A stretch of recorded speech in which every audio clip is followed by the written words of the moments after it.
The summer heat in Dallas was the kind that clung to your skin. Heavy and suffocating. But Eleanor Parker barely felt it that day. She stood on the front porch of the house she had lived in for 40 years. The brick colonial with white shutters her husband Thomas had bought when they were still young and hungry. Long before the millions came. Long before betrayal became the flavor of her mornings. Now, the oak door was shut tight behind her. And the words still rang in her ears. Cruel and sharp like broken glass. Find somewhere else to die. Mom, you're useless now. Her daughter, Sophia, only 32 but already hardened by greed, had shoved $200 into her palm before slamming the door. $200, as if decades of sacrifice and love were worth the price of a cheap motel off the interstate.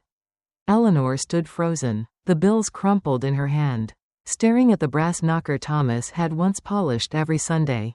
Neighbors across the street peeked through blinds. A FedEx truck rumbled past. Life moved on as if nothing had happened. But inside Eleanor, a tectonic plate had shifted. Thomas had been dead less than 3 weeks.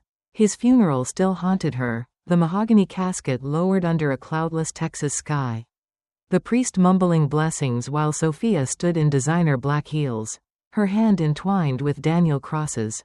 The slick young businessman Eleanor had never trusted. The reading of the will had been rushed. Almost too convenient. With papers Sophia produced before anyone asked questions. It said the house and the fortune, $44 million accumulated through oil investments and silent partnerships, belonged to Sophia. Eleanor had been stunned, but grief had muffled her outrage. Now, standing outside her own front door, outrage burned hotter than grief. She walked down the steps, her suitcase bumping against the uneven concrete. The handle wobbled. Thomas had promised to fix it last year. But cancer stole the chance. She had nowhere to go. The idea of calling a friend embarrassed her. Pride ran deep in her veins. The same pride that had carried her through years of community charity work. Garden club luncheons. And PTA meetings when Thomas traveled for business. Now she was a widow with a suitcase and $200. Cast out by her only child. That night, she checked into the Lone Star Motel off Highway 75. The neon sign buzzed and flickered. The motel, half dead. Inside, the air reeked of cigarettes. And the floral bedspread had more stains than colors. Eleanor placed her suitcase on the chair, sat on the edge of the bed, and stared at the peeling wallpaper. She wanted to cry, but the tears wouldn't come. Anger strangled them. She whispered aloud, 40 years, Thomas, and this is how it ends? Her cell phone buzzed. A notification from the bank. Large withdrawal approved. She clicked it. Sophia had moved another $300 that afternoon. Eleanor's name was still attached to some of the accounts, though Sophia had maneuvered to limit her access. Something was wrong. Something stank. The next morning, Eleanor dressed in her best beige suit, the one she wore to church on Easter, and drove her aging Buick into downtown Dallas. She knew where she had to go. Michael Grant's office sat in a glass building on Elm Street, 15 stories up, with a view of the skyline. Michael wasn't just Thomas's lawyer, he had been his confidant for 3 decades. If anyone could make sense of this nightmare, it was him. But as she gripped the steering wheel, Eleanor thought back to Sophia's eyes when she said those words. Cold, gleaming, calculating. It wasn't the look of a grieving daughter. It was the look of a predator who had tasted blood. In the lobby, the receptionist gave her a sympathetic smile. Mrs. Parker, I'm so sorry about your husband. Mr. Grant will see you right away. The elevator ride felt endless. Eleanor's pulse drummed. When the doors opened, Michael was already standing at the entrance of his office. His silver hair combed neatly. His tie slightly askew. He looked at her with an expression Eleanor couldn't read, half pity. Half something else. Eleanor, he said softly, I was expecting you. Those words lodged in her chest.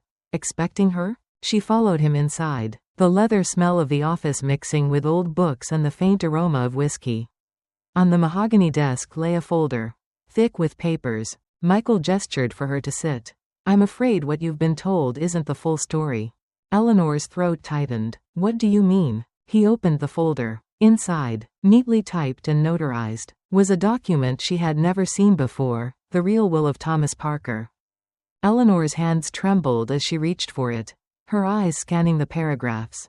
The words blurred at first, then sharpened with brutal clarity. Thomas Parker left the majority of his estate to Eleanor Parker.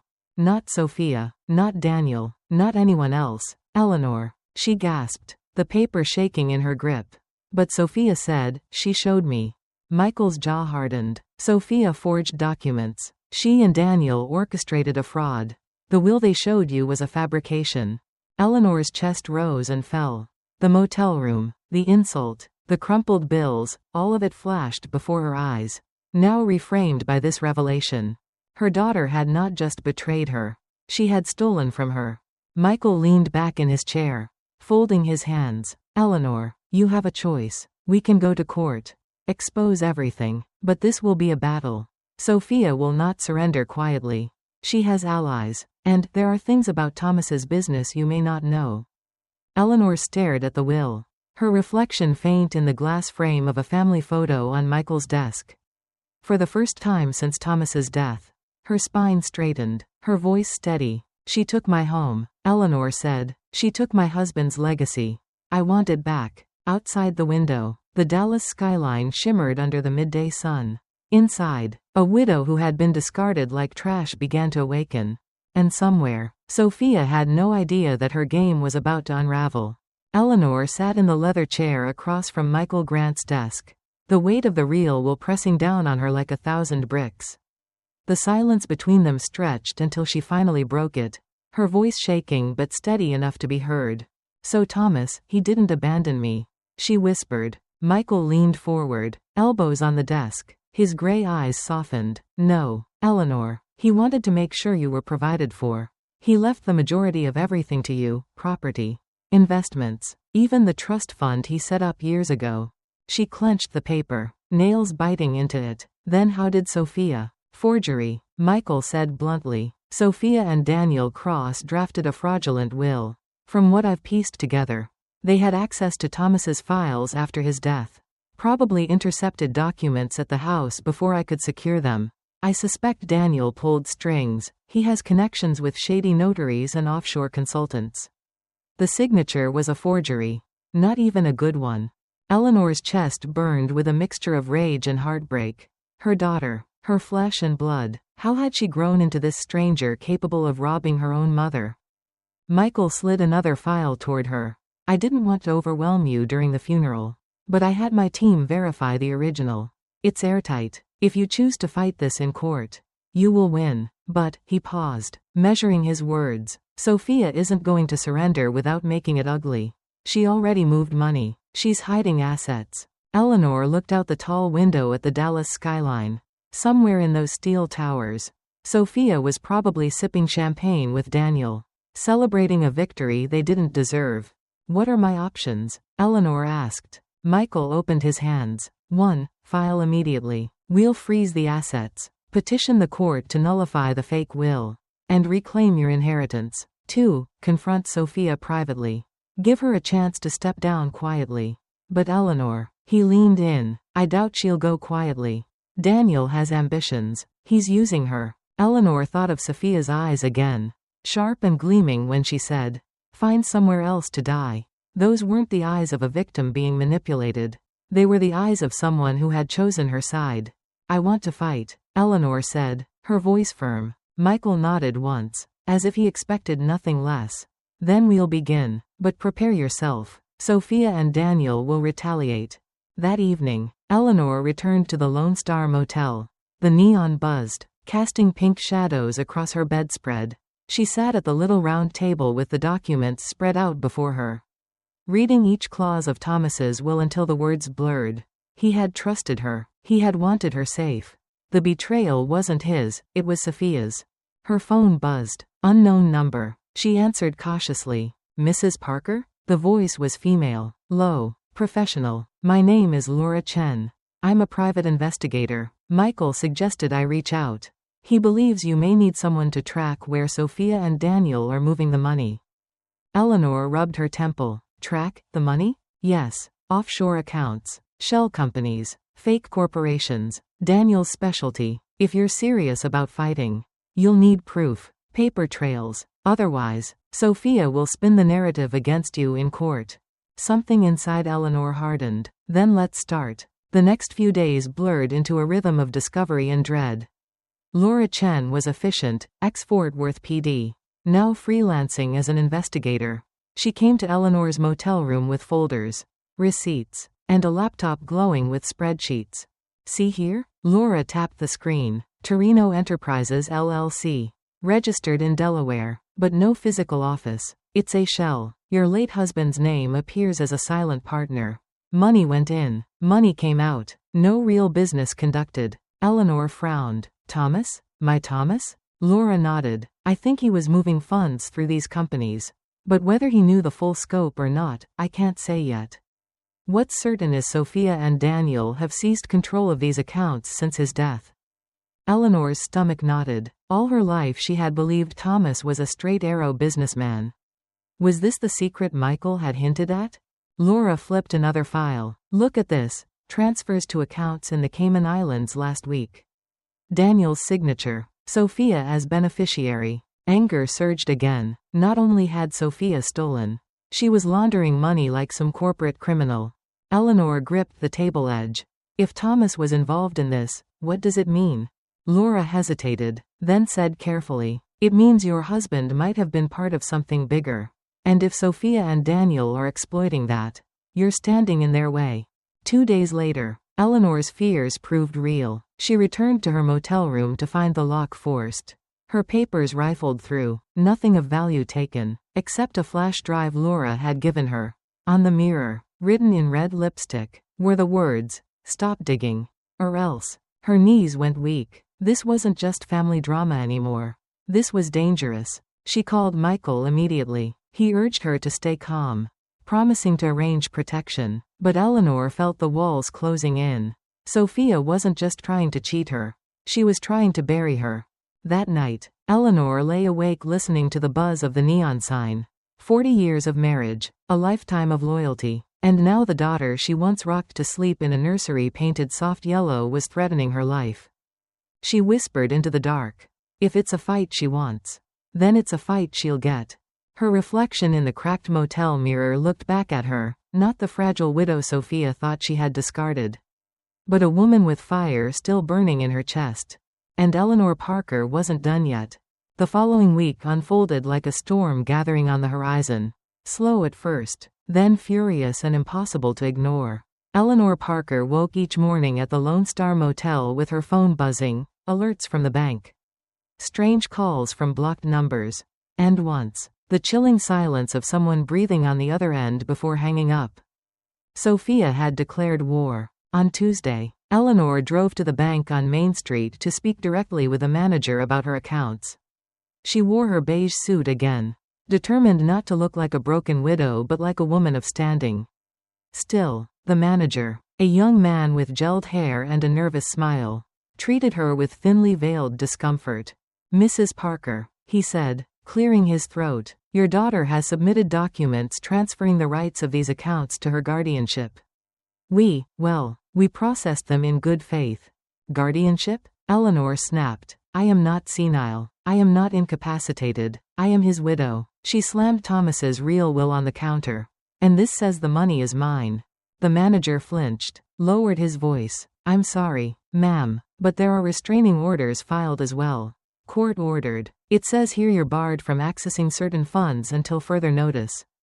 Eleanor's stomach dropped. Sophia had moved faster than she imagined, painting her as unstable, maybe even dangerous. Outside, the Texas sun scorched the pavement, but Eleanor felt ice in her veins.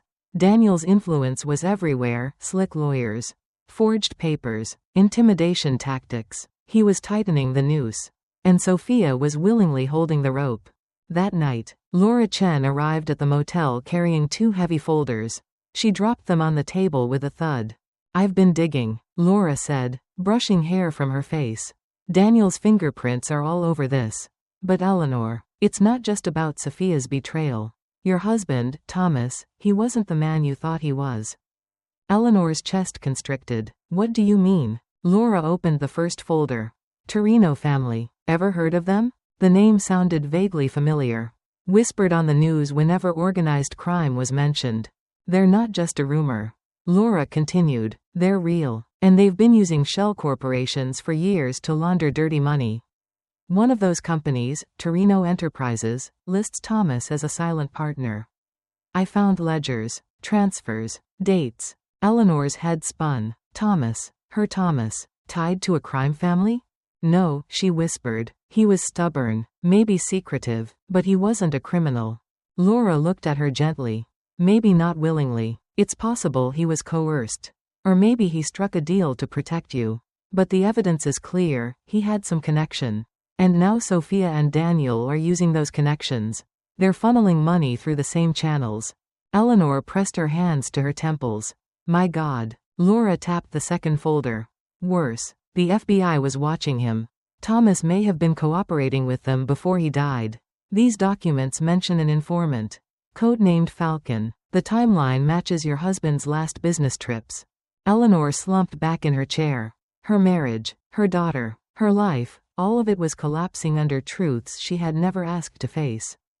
2 days later, Eleanor's Buick refused to start.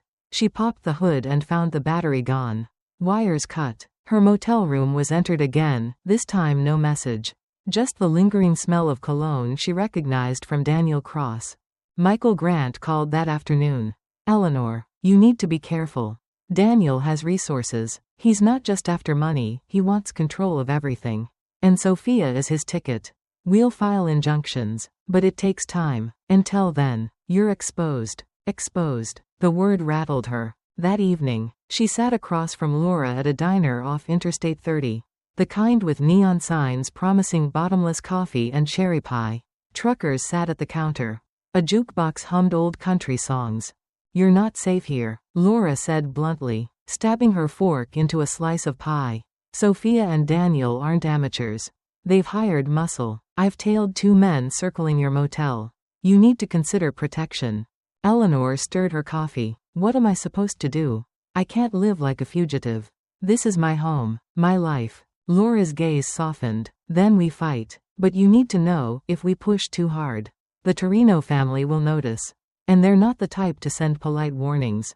Eleanor looked out the window, watching headlights blur across the highway. Her life had become something out of a crime novel. But this was no fiction. Late one night, Eleanor received an email from an anonymous account. It contained a single photo, Sophia and Daniel, laughing in a private booth at a restaurant. A briefcase on the table between them. Underneath, the words, family should stay loyal. Walk away. She forwarded it to Laura, her fingers trembling. Laura called immediately. This is intimidation. They want you scared, isolated. Don't take the bait. Tomorrow, I'll introduce you to someone who can help, an FBI agent who was part of the Torino investigation.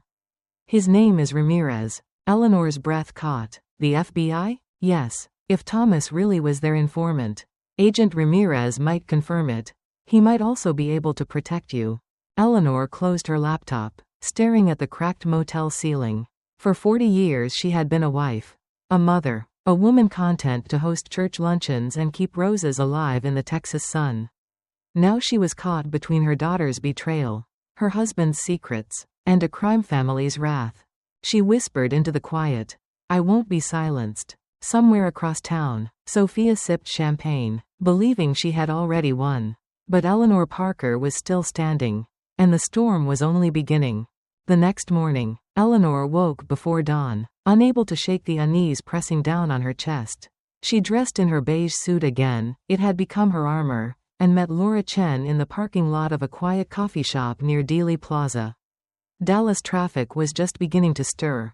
But inside the cafe, only a few commuters nursed their first cups of the day. Laura nodded toward a corner booth. That's him. The man waiting for them looked more like a weary professor than an FBI agent. His dark suit was slightly wrinkled, his tie loose, but his eyes were sharp. Constantly scanning the room, he stood as they approached, offering Eleanor a firm handshake. Agent Marco Ramirez, he said. Mrs. Parker, I'm sorry we're meeting under these circumstances. Eleanor slid into the booth across from him, her hands folded tight. You knew my husband? Ramirez exhaled slowly, as if bracing himself. Yes. Thomas Parker was one of our confidential informants. Codename Falcon. The word struck Eleanor like a blow. Informant? For the FBI? Ramirez nodded. He'd been working with us for years. The Torino family used shell corporations to launder their money. Thomas was inside, helping us track transfers, documenting accounts. It was dangerous work. He never told you? Eleanor shook her head, stunned. He said he was going on business trips. Meetings in Houston, New York. I thought he was investing.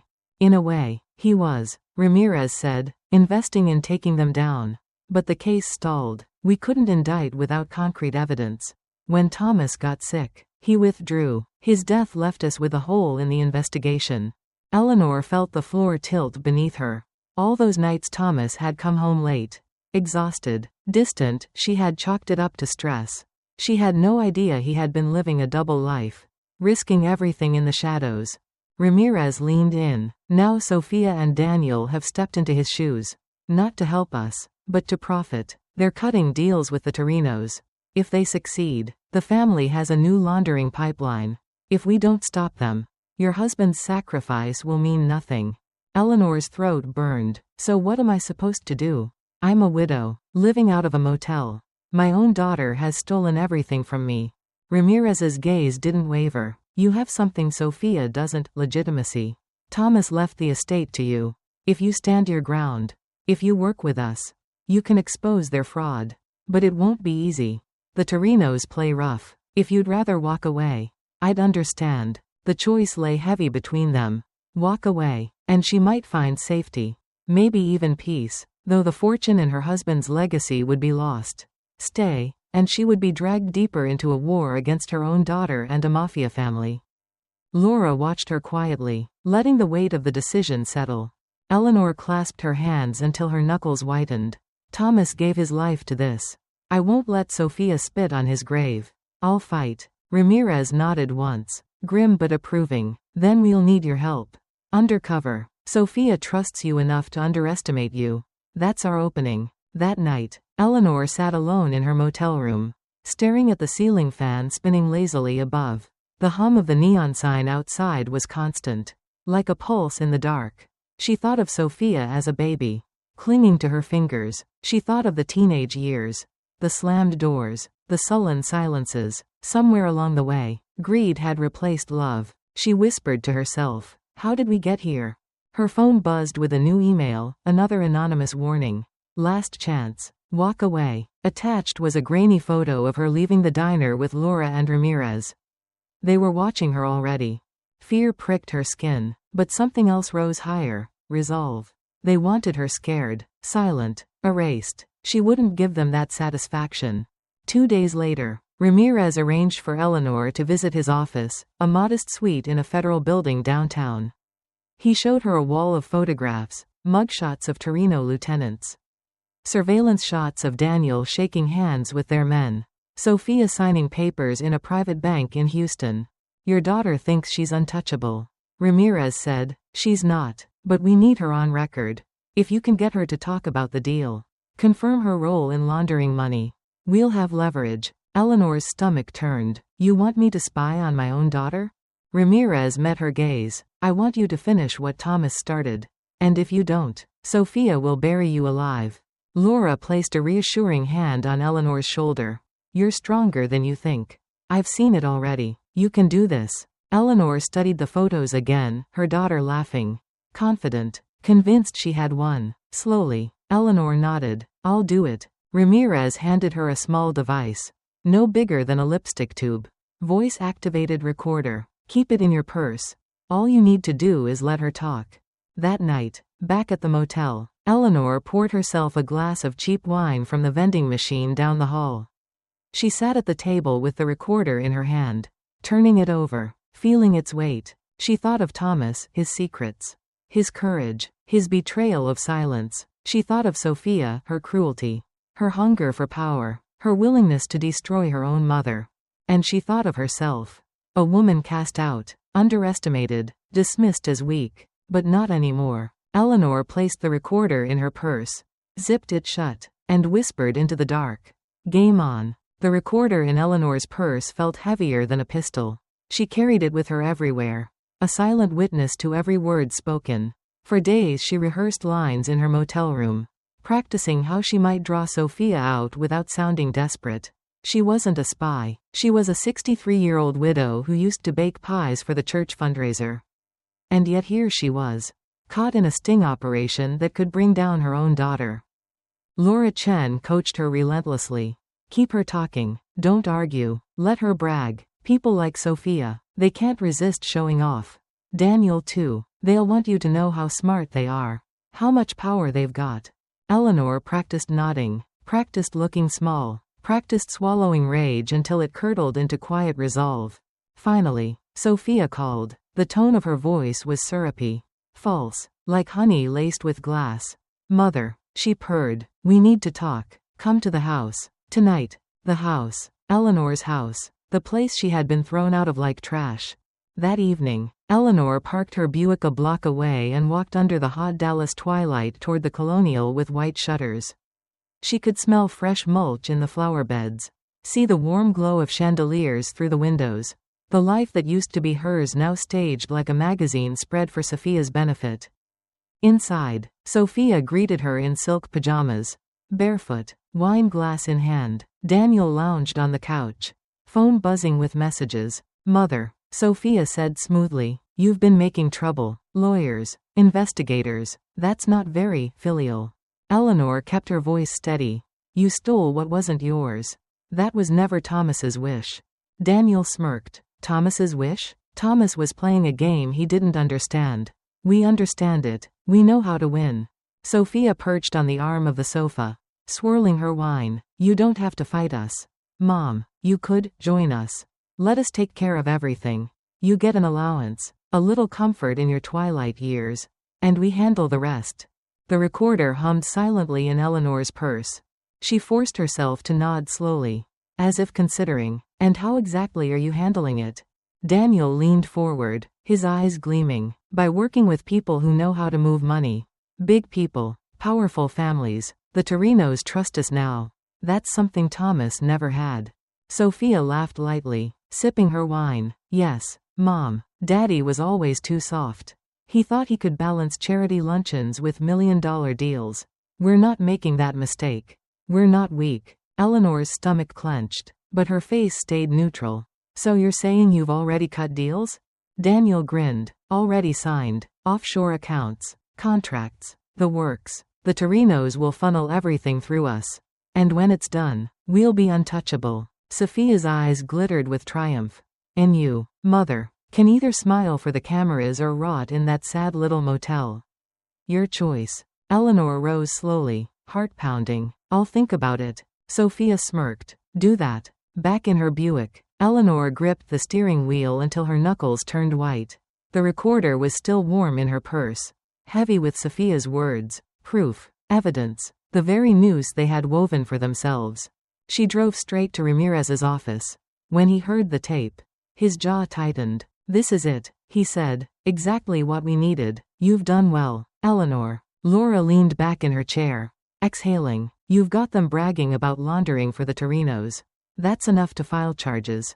But Ramirez didn't look relieved. His eyes darkened. It's also enough to make you a target. Once the Torinos realize you're not under Sophia's thumb, they'll come after you. We'll have to move fast.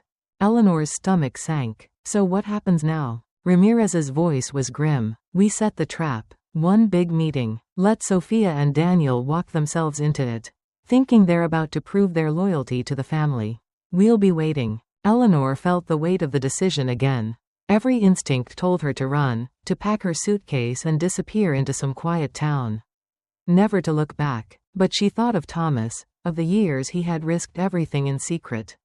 She thought of Sophia, laughing as she poured wine in stolen silk pajamas. And she thought of herself, stripped of dignity, cast out, underestimated. No, she said quietly but firmly. I'm not running. Tell me what I need to do. The following days blurred with preparations. Ramirez briefed her on how to behave, what to say, where to sit. Laura arranged safe houses in case things went sideways. Michael Grant filed motions quietly in court, keeping Sophia distracted with legal skirmishes. But whispers reached them anyway. A black SUV circling the motel. A phone call with silence on the line. A bullet left on the hood of her Buick one morning. Eleanor held the little brass casing in her palm, cold and metallic, and whispered, "I'm not afraid of you." But she was, deeply, and yet she refused to stop. On the night before the planned meeting, Laura came to Eleanor's motel room carrying takeout Chinese and a six-pack of Shiner Bock. They ate in silence for a while, the clatter of chopsticks filling the air. Finally, Laura said, "You know this could go bad. Very bad, if they suspect you're wired." Eleanor cut her off. "Then I'll make sure they don't. They still think I'm weak. That's my weapon." Laura studied her, then nodded. "You've got more grit than most people I've met on the job." Eleanor gave a sad smile. "I was married to Thomas Parker for 40 years. Turns out, I was married to a man I barely knew.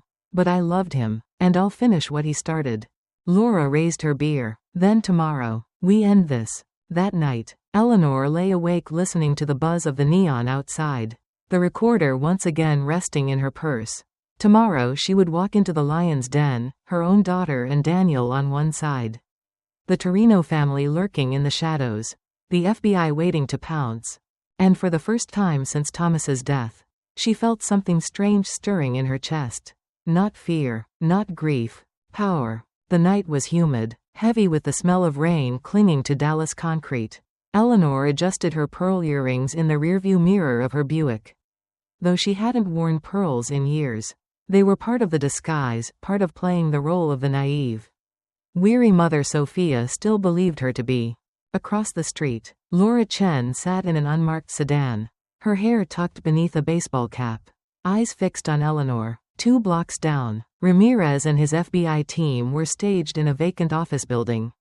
Headsets crackling, surveillance vans humming. Eleanor took one steadying breath, slipped the recorder into her purse, and walked toward the upscale restaurant where the meeting would take place. Chandeliers glittered behind the tall glass windows, the hum of conversation spilling onto the sidewalk. Inside, Sophia waved her over with a smile too wide, too forced. Daniel sat beside her in a tailored suit, his cufflinks gleaming. On the table between them sat a leather briefcase, fat with papers and promises. "Mother," Sophia cooed, rising to kiss Eleanor's cheek. The scent of expensive perfume clashed with Eleanor's nerves.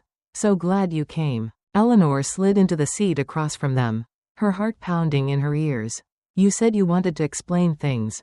Daniel smirked. "Not explain, demonstrate." He tapped the briefcase. "Tonight, you'll see what real power looks like." Sophia poured wine into Eleanor's glass, her manicured nails gleaming under the light. "You can still be part of this. Mom, all you have to do is stop fighting us in court. Smile, play along, and we'll make sure you're taken care of." Eleanor feigned hesitation, tilting her head. "And who exactly is taking care of you?" Daniel's grin widened. "The Torinos." Sophia leaned closer, eyes glittering. Daddy never had the stomach for it. He played both sides, tried to keep his hands clean. "But we're not afraid. We've got contracts, accounts, allies. The Torinos see us as family now." Eleanor's fingers tightened around her glass. "Family," she repeated softly. "Exactly," Daniel said, almost bragging. "And tonight we close the deal. Once this contract is signed, millions flow through us. We'll be untouchable." Sophia's phone buzzed. She glanced at it, smirked, then placed it face down on the table. "They're on their way." Eleanor's pulse raced. This was it, the moment Ramirez had promised. She shifted her purse slightly so the recorder picked up every word. Minutes later, 2 men in dark suits approached their table. Thick-necked, gold chains, eyes like knives. Eleanor recognized them instantly from the FBI photos Ramirez had shown her. Torino family associates. One placed a thick folder on the table. "This the mom?" he asked gruffly, jerking his chin at Eleanor. Sophia smiled sweetly. "Yes, she's here to witness our future." Daniel slid the folder toward Eleanor, opening it with a flourish. "Contracts, offshore transfers, signatures already in place. This is the moment, Mrs. Parker," Daniel said, his voice oily with pride. "When history changes." Eleanor's throat felt tight, but she forced herself to lean closer. Studying the papers. "So all of this is how you're making your fortune?" Sophia's laugh was sharp, arrogant, not making, mom, securing. Daddy played by the rules and died with nothing but chemo scars. We'll die rich. The recorder caught every word. From outside, Ramirez's voice crackled in the FBI van. That's it. That's the confession. Wait for the contract exchange, now. The restaurant doors burst open. Shouts filled the air. FBI. Everyone stay where you are. Chaos erupted. Diners screamed, ducking under tables. Agents in dark vests swarmed. Weapons drawn. The Torino men lunged, but were wrestled to the ground. Daniel shot to his feet, knocking over a wine glass. His face twisted with shock. Sophia froze, her wine glass still in hand, color draining from her face. Daniel Cross. Sophia Parker. Ramirez barked as he strode in. Badge raised. You're under arrest for fraud, money laundering, and conspiracy with the Torino crime family. Daniel's voice cracked. This is a mistake. We're businessmen. Sophia shrieked, turning on Eleanor. You did this. You wouldn't do this to family. Eleanor met her daughter's eyes, steady and unflinching. You stopped being family when you threw me out of my own home. An agent cuffed Daniel, shoving him toward the door. Another restrained Sophia, who fought like a wildcat. Her silk blouse torn, her hair disheveled. You'll regret this, Mom. Sophia screamed. You'll die alone. Eleanor stood slowly, smoothing her suit, her heart pounding with a mixture of triumph and sorrow. Around her, chaos buzzed, agents shouting, cameras flashing, the Torinos snarling as they were dragged away. But in the middle of it all, she felt still, centered. Ramirez approached, his voice low. You did it, Eleanor. You nailed them. She swallowed hard. At what cost? He gave her a solemn nod. Justice always comes at a cost. But tonight, you finished what Thomas started. Outside, the humid air wrapped around her as she stepped into the night. Flashing red and blue lights painted the street. Reporters were already gathering, microphones extended like weapons. Mrs. Parker, did you know your husband was an FBI informant? Mrs. Parker, how does it feel to see your daughter arrested? Mrs. Parker, are you afraid of retaliation from the Torinos? Eleanor shielded her eyes from the cameras, saying nothing. Behind her, Sophia's screams echoed as she was shoved into the back of a black SUV. For a moment, Eleanor let herself feel the ache. This was her child, the girl she had once held at 3 in the morning, the girl she had kissed on the forehead before prom. Now she was a criminal in handcuffs, consumed by greed. But then Eleanor remembered the motel mirror, the lipstick scrawl, the bullet casing on her Buick. And she knew, this was the only way it could have ended. Later, back at the motel, Eleanor poured herself a glass of water and sat at the table in silence. The neon sign buzzed outside.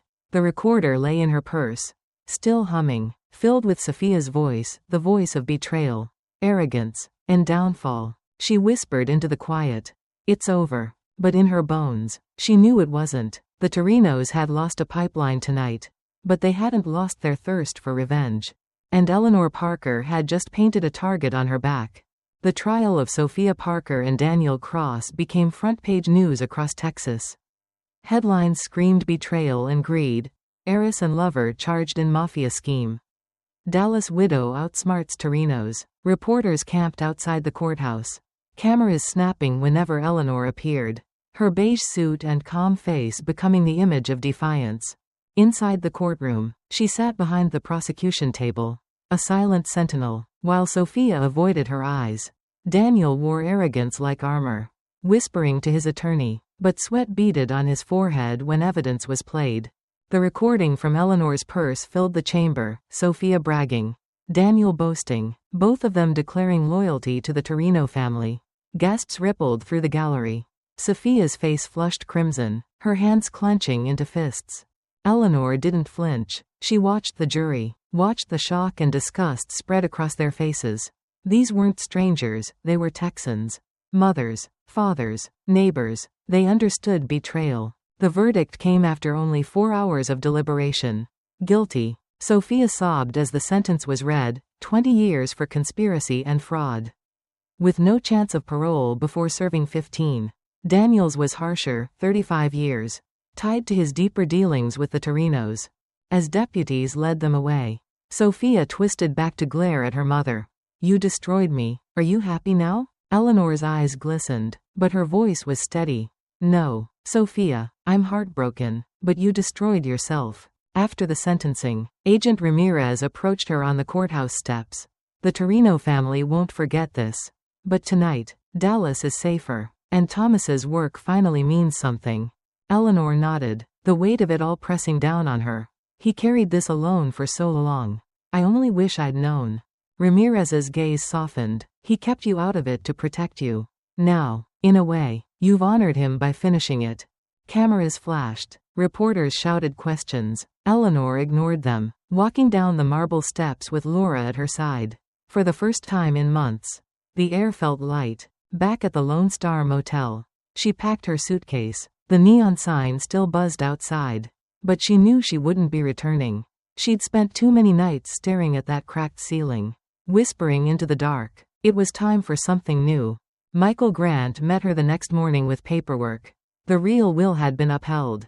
The estate, $44 million. The house, the investments, was legally hers. You've won, Michael said gently. Everything Thomas left you is intact. Eleanor signed the papers with a steady hand. But when she looked at the final figure, her stomach churned. 44 million. Enough to live in comfort until her last breath. Enough to buy anything she wanted. And yet it all felt tainted, blood money washed through shell companies. Stained by betrayal. She set the pen down. I don't want this to rot me the way it did them. Michael studied her for a long moment. Then what will you do? 2 months later, the Eleanor Parker Foundation was born. The ribbon-cutting ceremony drew local press. The foundation's mission, providing housing, medical care, and dignity to the elderly poor across Texas. Eleanor donated the bulk of her inheritance to seed the fund, keeping only enough for modest living. She stood at the podium, the sun warm on her shoulders, reporters snapping photos as she spoke. I was cast out of my home with nothing but $200 in my hand. She said, I know what it feels like to be discarded. Forgotten. No one deserves that. This foundation is my promise, that no elder in our community will be left to suffer alone. Applause rose. For the first time in a long time, Eleanor felt something close to peace. The colonial house was hers again. But she rarely stayed there. Too many ghosts haunted its halls. Instead, she lived in a smaller bungalow near White Rock Lake.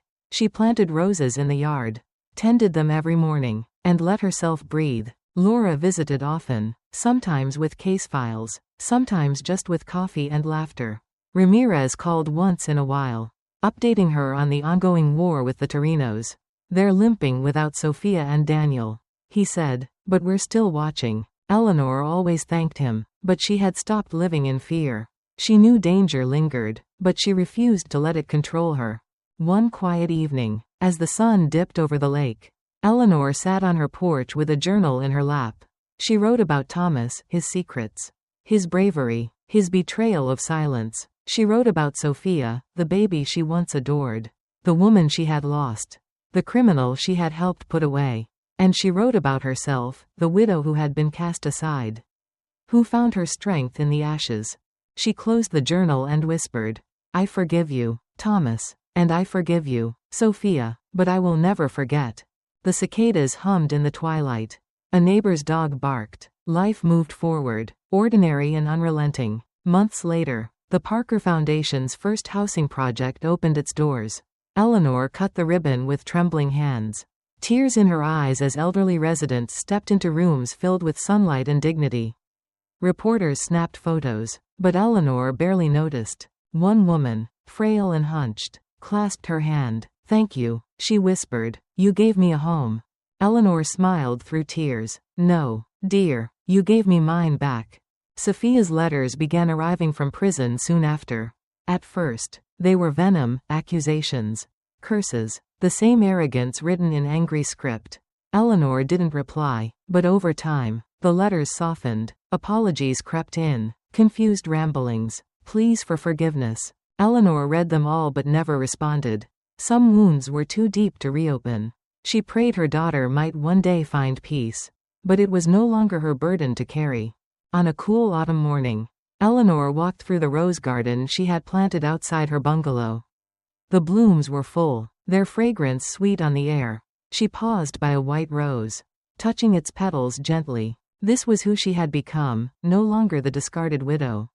No longer the frightened mother. But a woman reborn from betrayal. She whispered to herself, not in anger, but in quiet triumph, I am not weak. I never was. And for the first time since Thomas's death, Eleanor Parker felt whole.